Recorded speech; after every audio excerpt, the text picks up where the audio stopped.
เคเนาะเอาคนสปับแล้วเลยมาเบิ่งเลยแต่ไม้ไว้เนาะเป็นเบอร์เนาะแต่ละอันนับไปที่ไปเนาะ1 2 3 4 5 6 7 8เนาะ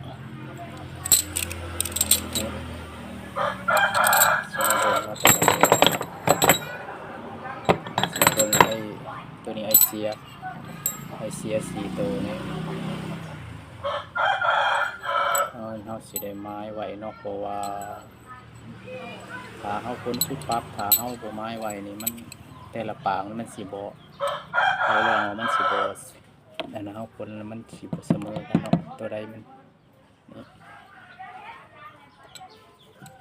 ทีนึง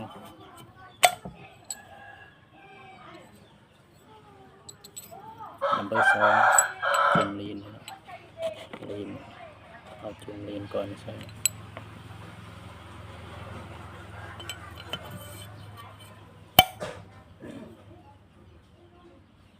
Number 3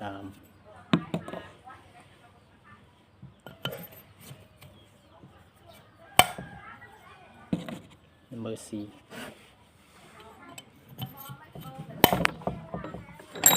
อันนี้ก็คือกันเนาะอันนี้ก็ไม้คือกันเนาะ ID ตัวนี้ ID นี่Number 1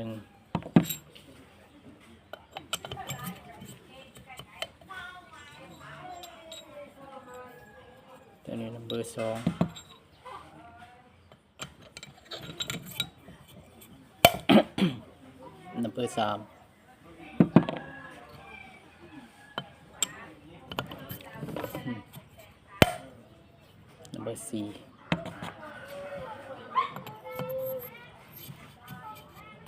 นี่เนาะตามเบอร์เนาะจับแล้วอย่างนี้แวนเนาะตัวนี้แวนห้อง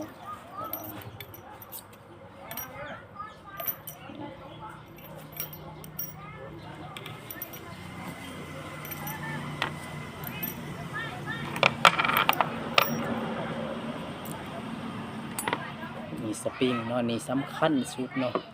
เวลาประกอบตรงเบิ้งมันสิมีตัวนี้ค้างมันสิด้านทีด้านห่างเนาะตัวนี้มันสิด้านห่างเบื้องนี่มันสิด้านทีเวลาถ้าเขาต้องปินด้านทีในลงลุ่มเนาะนี่ปินลงเนี่ยปินเอาด้านทีในลงมาไว้ลุ่มนี่เนาะเอาด้านห่างขึ้นเทิงแต่ละอันนี่ถ้าว่าเฮาปิ้นบ่ถูกหรือว่า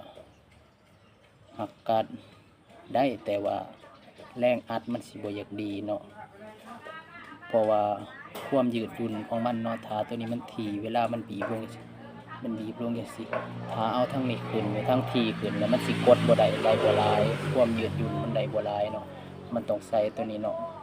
ตัวนี้ถ้าความยืดหยุ่นมันสิหลายและแรงอัดมันสิดีกว่าเนาะถ้ามันอยู่จุนบ่หลายแล้วมันเกิดมีอาการผิวยังเกิดขึ้นเนาะต้องเอาตัวทีนี่ลงหลุมเนาะเอาตัวห่างขึ้นเทิงความยืดหยุ่นและแรงอัดมันสิดีเวลารถทำงานเนาะตัวนี้ก็สำคัญเนาะฝากไว้ให้คิดเรื่องนี่เนาะเอาสิมาเบิ่งมันสิต่างกันหรอกบางคนแนมก็คือว่ามันสิซ้ำกันแต่มันบ่ซ้ำเลยจ้ะข้างนี้มันสิห่างข้างนี้มันสิทีนี่ทีข้างนี่ตัวนี้ทีตัวนี้ห่างนี่อันนี้คือกันนี่เห็นบ่ต่างกันโหลดแนมเบิ่งกันตัวนี้ทีตัวนี้ห่าง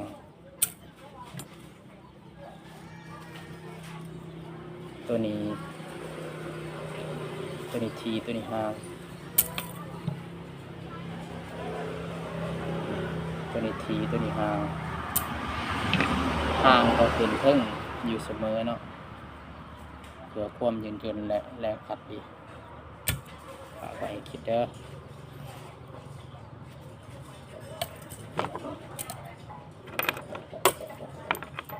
ก็สำคัญเลยเนาะบ่แม่นสิว่าประกอบใส่เลย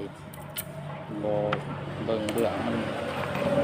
คัญทางใดก็ปิ้นถึงเนาะบ่ได้เนาะตัวนี้ต้องเฮ็ดไปตามนี่เนาะทีห่างเนาะจังสิโอเค